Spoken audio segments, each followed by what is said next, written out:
you doing?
Welcome, welcome, welcome, track and field fans.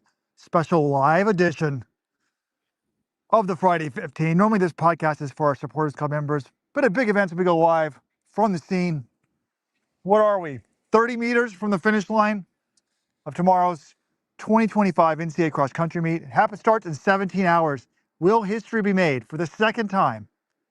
Will a freshman woman, true freshman, win the title? Jane Hedengren, and we just talked to her at the press conference.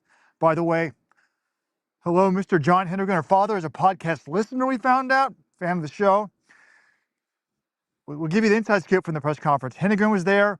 We read the controversial comments from Ed Eyestone about foreigners. Coaches use it, relying on them. He called it shortcuts. What did Dave Smith and Jeremy Sudbury think of that? Who's got the edge in the men's team battle? Who's got the edge in the women's team battle? Will an American man win this title for the 6th straight year? All of that and more on today's show. I am the brother of former U.S. team member Weldon Johnson. This is Robert Johnson. I am wearing the team gear that he wore to represent this country. Stolen valor. This is Jonathan Galt, 0-time NCAA cross-country championships qualifier. I'm the only Dartmouth representative at this year's meet. We didn't make it this year, but yeah, can't wait. It's been going to this meet since 2014. Terre Haute was my first one. This will be my 11th, and I think I'm just as excited. It's always a great time. The course is ready. Columbia, Missouri hasn't hosted before, but the Gans Creek course, we ran it yesterday. I can report Robert is looking slim and kind of fit. He was wheezing a little bit early, but we broke 8 minutes per mile on a couple of those miles out there. It's a little soggy at the start line right now, but not raining today. Not raining right now. Might rain a little bit later. I don't think it's going to hugely impact the race tomorrow, but some of these times there are a little slip. There is a little mud, a little slippery areas. You just don't want to see something like what happened last year, where one of the Iowa State guys goes down. Did that cost them the team title? Hadton Samuel loses a shoe. But then again, that's part of the joy of cross country. It's not on the track. There is mud. There are some variables that can throw a monkey wrench in there. So can't wait. And we are joined in the corner by Weldon Johnson. Good to be here, guys.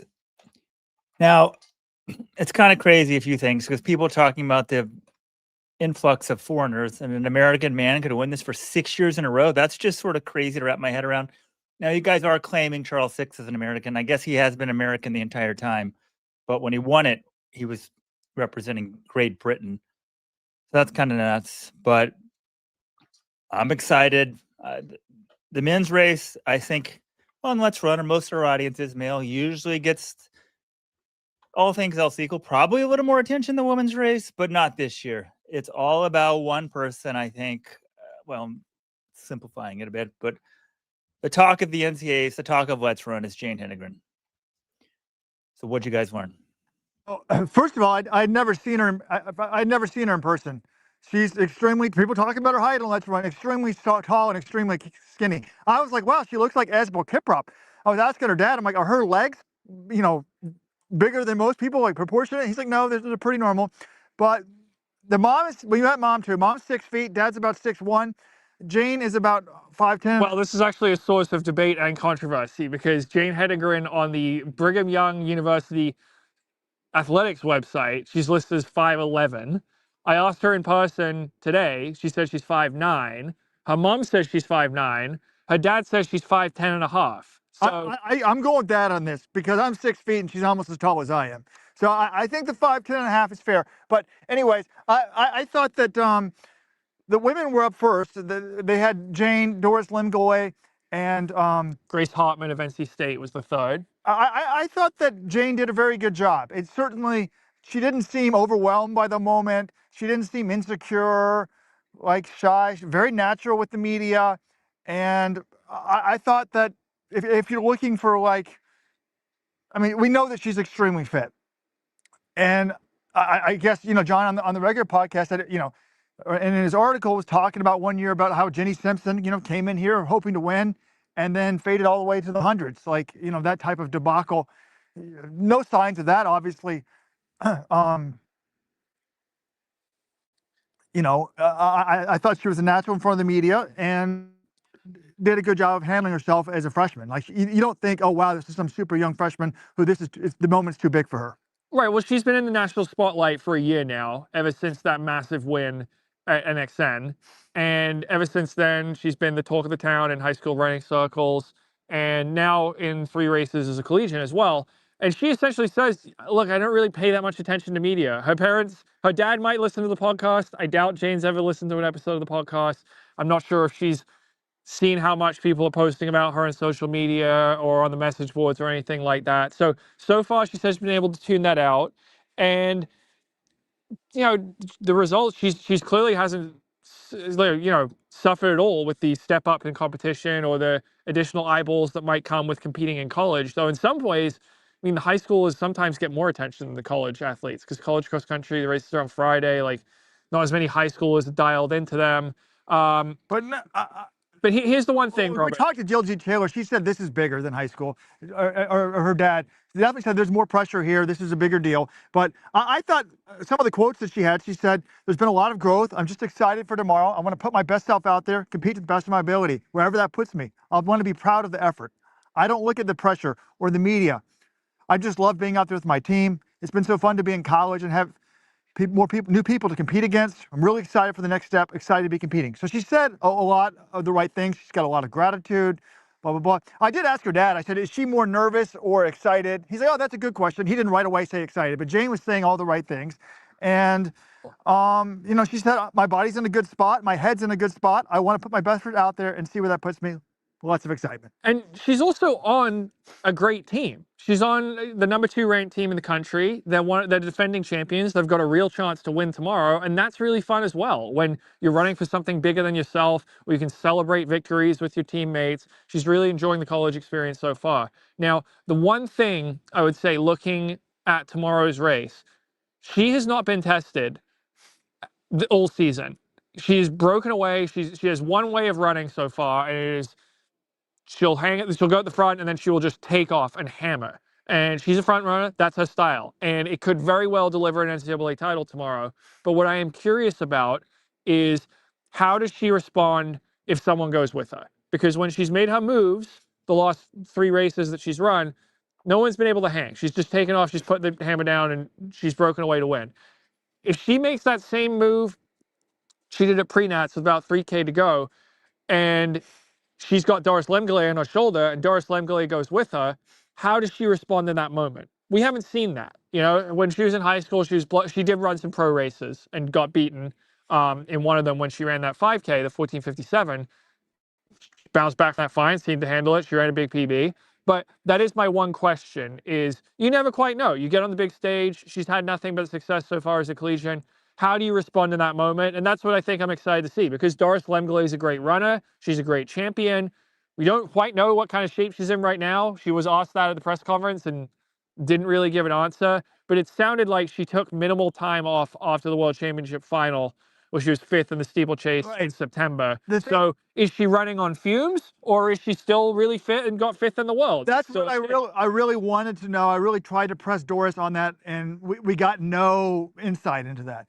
I specifically said, like, hey, how would you compare your fitness to last year when you won in cross country, or in the spring when you were dominating the NCAA steeplechase? She didn't say. I did think the only thing, if you're trying to read the tea leaves here, is she said, it's been a long season for me. I always trust myself. That implies that she views this as just an extension of the outdoor track season, and that is a long season. That means she's basically been going since indoors. So I would think she might not be as fit as she was in the spring. Right, and that's us reading a lot into the comments, because you've got to remember, Angelina Napoleon of NC State, in a very similar situation. She's been running since the spring. She ran in the World Championship steeple final. She's come to the NCAA, and she's been running better than ever this cross-country season. So they are young, but at some point, you do need to take a break, and I'm curious. It'll be interesting to hear from Doris tomorrow, and we'll probably get more, we'll find out for sure. Is she still peak Doris, or is she maybe a little less, or is peak Doris not as good as peak Jane? We don't know that either. Correct.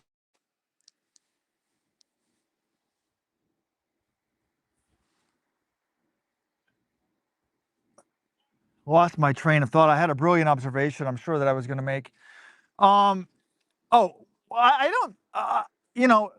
earlier in the week, And again, John was talking about the Jenny Simpson situation. I think that's a lot different because Jenny Simpson came back for her last year of cross country as a 3:59 runner, specifically to win. It was like, if you don't win, it's a failure.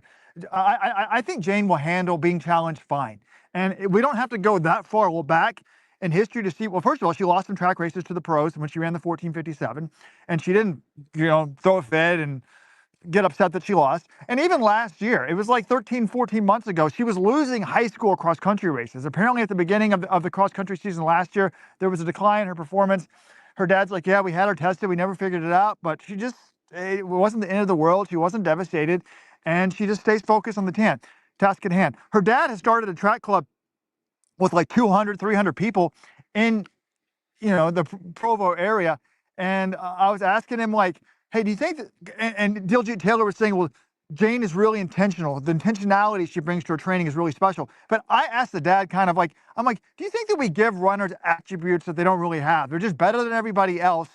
And we give them these special qualities when it's just really about their fitness. I mean, I always make fun of my brother Weldon. He couldn't get higher than 5th in the Ivy League in the shitty conference meet, and then he's getting 4th in the country as a pro. He was just a lot fitter. He was at altitude. He was training better, etc.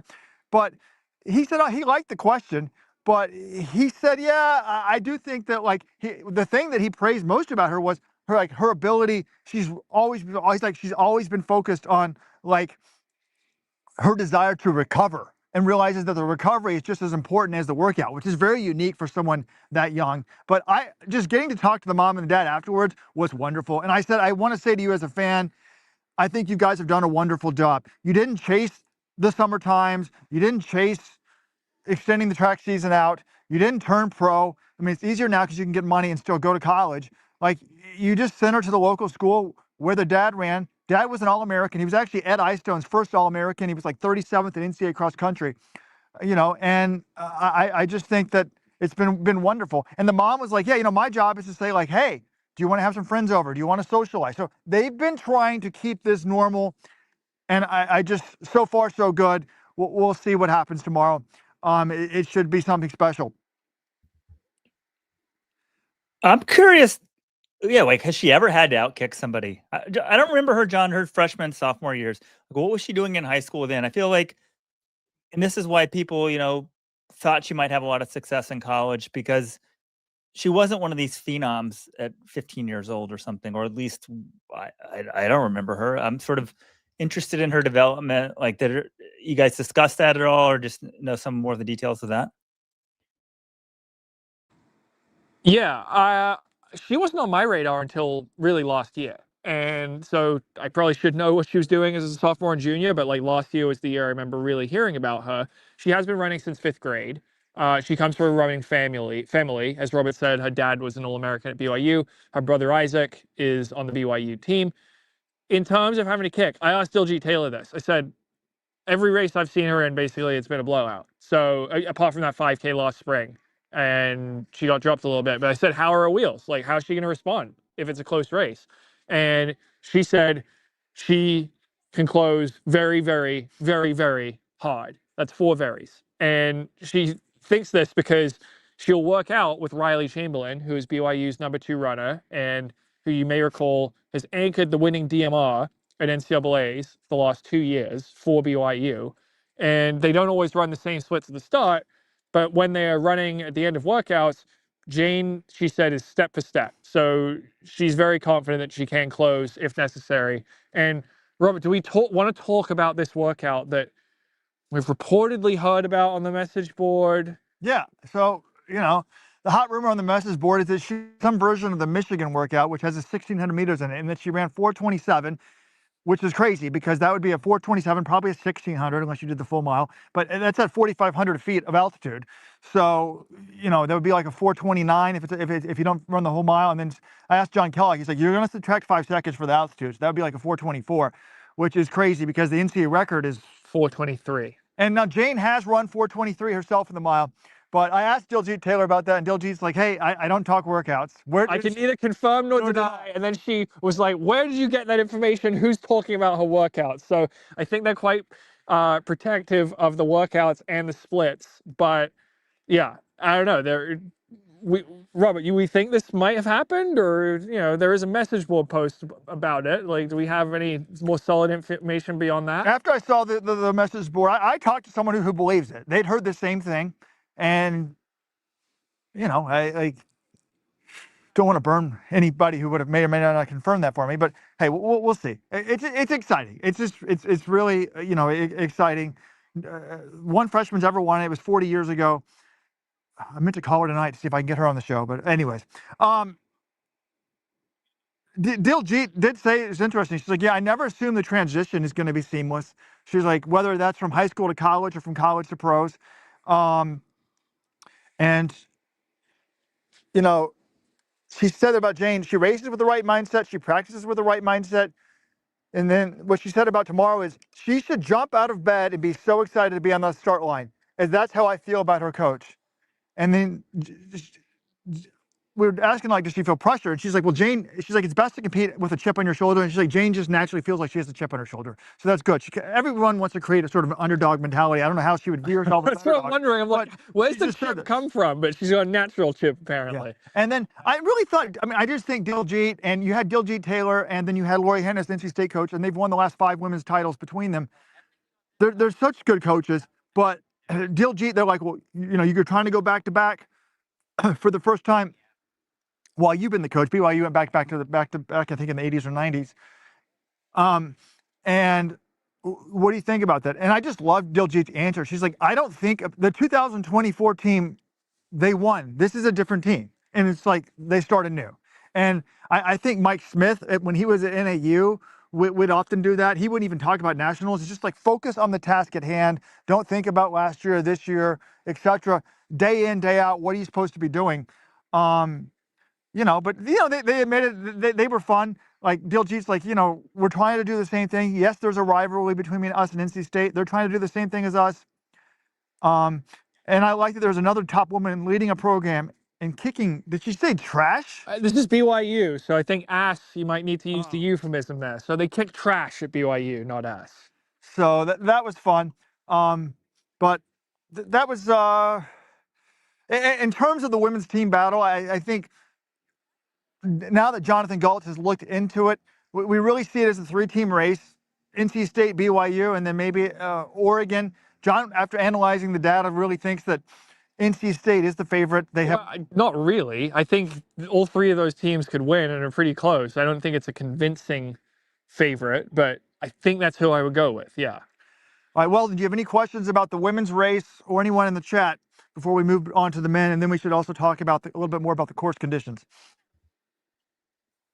No, I do have a question about the stream, though, guys. Let me mute you guys for 1 second.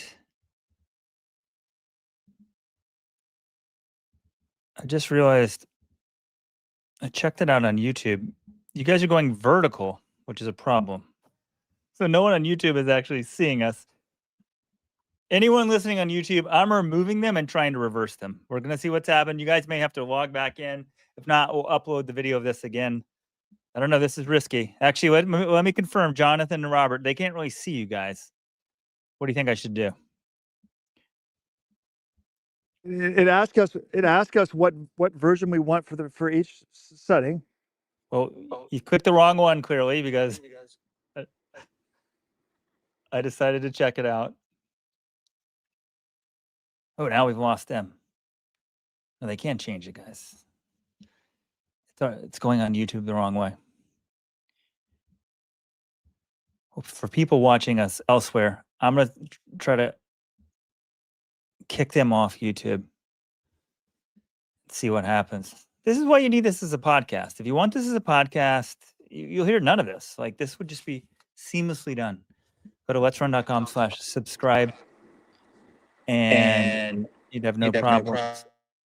Let me see here, guys. I'm pretty sure they're still going to be backwards because it's just going to YouTube in the vertical situation. They can't change it. It's already being broadcast that way. Like, if I'm on there, it's backwards. So apologize, everybody, for this. Yeah, no, you're just seeing me in the corner. All right, I'm going to try to flip this out. But it's not a big deal. Go to X. Everybody, go to x.com. You can watch it in the proper portrait. They added in. So whatever. Just embed the X stream on the front page. Not a big deal. All right, I'm going to put the X stream right here, guys. And then I'm trying to disconnect this YouTube stream because nobody wants this like this. All right. Well, And then afterwards, we'll upload a full video. But keep talking, guys. Well, then we'll let you handle that. We'll talk a little bit about the men's race in Colombia, and we'll go individual first. Habtom Samuel has finished second the last 2 years. Last year, he did it with one shoe for the second half of the race. His shoe actually ended up with a Let's Run reader, and we published a little article about it. It's pretty crazy. And the guy who's beaten him each of the last 2 years, Graham Blanks of Harvard, is now a professional with New Balance. So you would think Samuel should be the favorite, and I think he should be the favorite. He won the Nutty Cone meet earlier this year. He is undefeated. He does have a habit of finishing second, though, and last year, not just NCAA cross the last 2 times, he was second 3 times on the track in NCAA finals last year. Indoor 5K, outdoor 5K, outdoor 10K. 2 of those were to Brian Massal of Oklahoma State, who is also in this race, who is the Big 12 champion, who is a good cross-country runner. I think those 2 are probably the favorites. Samuel, I'd give it, a little bit more of an edge. And as we said on the regular podcast earlier this week, I like Rocky Hansen, the American, as top American. He's crushed the competition at ACCs. He crushed them at Panorama Farms. He beat 2 guys